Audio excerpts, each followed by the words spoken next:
Explorer, oui, oui, oui. Explorer, non, non, non. Explorer dans Explorers.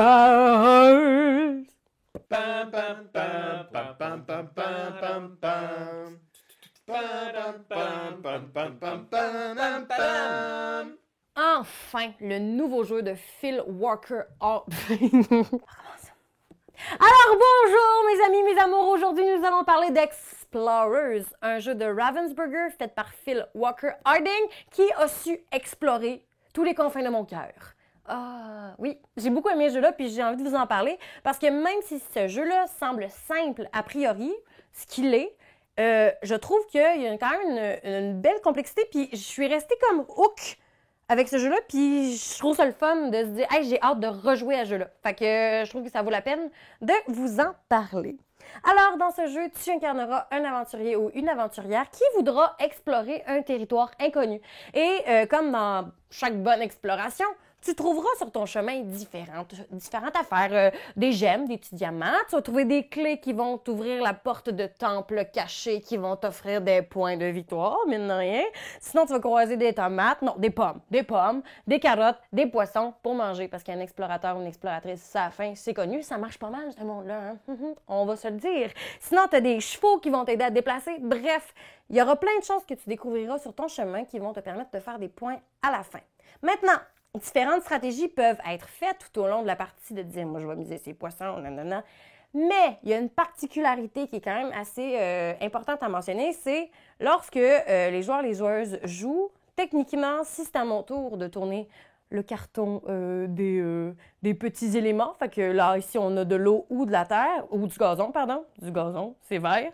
Fait que de l'eau ou du gazon, techniquement, ça va être là qu'on va avoir le droit de se déplacer. Ce qui fait que moi, si je suis la joueuse 1, c'est moi qui décide en premier quel élément je vais choisir. Alors, mettons, je choisis l'eau. Ça va donner une contrainte à mon adversaire de devoir prendre le gazon ou bien de prendre moins de déplacement.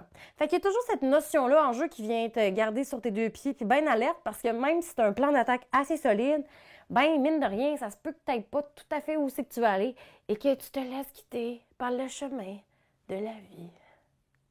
Alors oui, tu vas te promener comme ça en récoltant différents trucs jusqu'à la fin où est-ce qu'on calcule les points, la personne avec le plus de points gagne.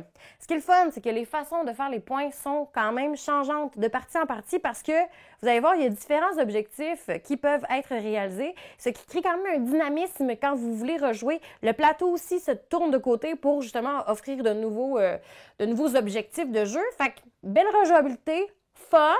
Puis, tu sais, c'est écrit que c'est à partir de 8 ans, mais moi, en tant que madame de 30 ans, je vous confirme que j'ai eu beaucoup de plaisir. Puis même si c'est simple, c'est full efficace.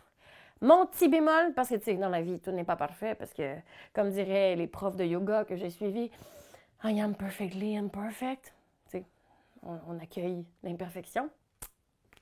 Ben, ce jeu-là, dans le fond, moi, la seule bémol que j'ai trouvé, c'est, je trouve que visuellement, il y a quelque chose qui manque un petit himph, un petit oomph, un petit harapipopopop. Parce que, tu sais, on regarde la boîte puis on se dit, oh, c'est beau, c'est poétique, je me sens dans un champ, je me sens à la campagne.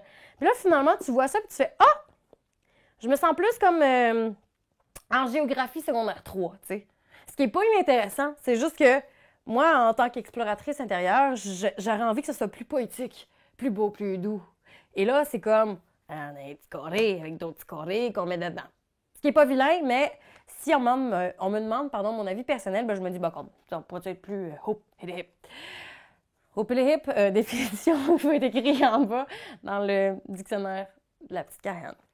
Alors, est-ce que je vous incite à jouer à ce jeu-là? Oui, parce que je trouve que c'est vraiment un bel amuse-bouche pour une soirée entre amis. Une partie dure 20 minutes, c'est super facile à expliquer. Puis, je connais pas personne qui a joué 20 minutes puis qui a juste arrêté là. Il y a comme quelque chose dans le temps envie d'y rejouer pour redécouvrir le jeu, puis ça, c'est vraiment le fun. Et je pense que c'est accessible pour un grand éventail de personnes. Tu sais, les flip and write, il y a quelque chose qui est... C'est une mécanique quand même qui a fait ses preuves puis qui est reconnue pour quand même toucher un bon nombre de personnes en général. Puis je pense que ça a un potentiel justement d'être plaisant pour bien du monde. Ta mère, ton père, ton ami qui fait « moi j'ai eu ça ». Tu sais, je pense que ça se peut vraiment avec ce jeu-là. Fait que moi, j'ai l'impression qu'il va rester dans ma bibliothèque longtemps. Puis j'espère que toi aussi, tu te sens comme ça, parce qu'on va pouvoir échanger là-dessus sur notre amour d'Explorers. D'ailleurs, dis-moi en commentaire, toi, si tu tripes dessus, si tu trouves ça simple mais efficace, puis tu as envie d'y rejouer constamment. On s'appelle, puis on déjeune, puis on en parle. C'est toi de trouver l'épisode de jour du Popoche? Sonne la cloche! Sonne la On cloche! parle de jeu, like-nous, commande, suis-nous! Ouais! Sonne la cloche! Sonne la cloche! Partage à tes amis, partage à ta mamie, Oh ouais. ouais, Sonne la cloche! Sonne la cloche! Comment ton ouais, fais le mon kiki! Sonne la cloche! Sonne la cloche! Sonne la cloche comme quand Jésus a sonné à la porte pour aller souper chez Zachée.